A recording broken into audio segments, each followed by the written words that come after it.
Saya percaya Tuhan akan mengajari kita bagaimana caranya mengalahkan dosa pada pangkalnya. Ular itu kalau kita mau lawan, ular beludak, itu pas dia baru menetas. Atau kalau bisa, pas masih di dalam telur itu kita injak.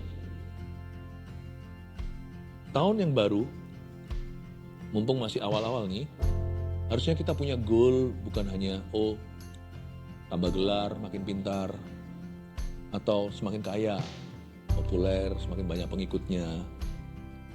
Saya rasa ada hal tertentu yang perlu kita kurangi. Dan itu pun kemenangan luar biasa, yaitu dosa. Bagaimana kalau kita jadikan salah satu goal kita tahun ini adalah kita akan lebih sedikit berdosa. Tanpa dosa maksudnya kalau manusia hidup pasti ada salah. Pasti kita belajar dari kesalahan. Bukan dosa yang disengaja maksud saya, tapi nggak sengaja aja kita masih kadang-kadang blunder sendiri kok, dengan diri sendiri.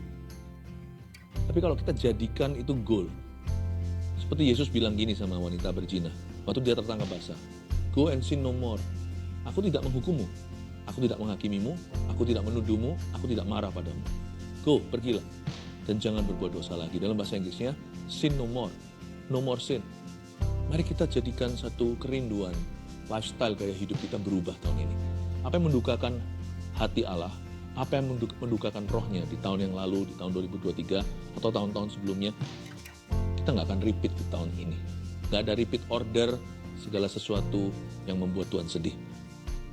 Saya percaya Tuhan akan mengajari kita bagaimana caranya mengalahkan dosa pada pangkalnya.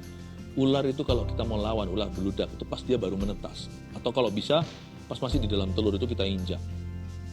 Jadi jangan pernah kita itu lawan ular pada kepalanya. Biasanya kalau kita mau jinakkan ular, lihat itu pawang ular, pegang dulu ekornya, lalu setelah itu pegang lehernya. Yang penting ya, pencobaan itu harus dikalahkan dari sejak awalnya. Karena itu saya berikan judul seluk-beluk pencobaan dan penangkalnya. Dengan harapan tahun ini jangan sampai ada seorang pun di antara kita, padahal janji Tuhan begitu indah, kita didiskualifikasi karena jatuh dalam dosa.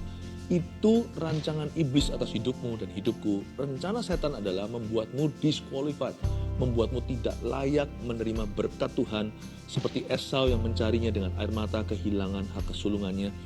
Dia nggak bisa halangi Tuhan berjanji, dia tidak bisa mencegah Tuhan memberkati.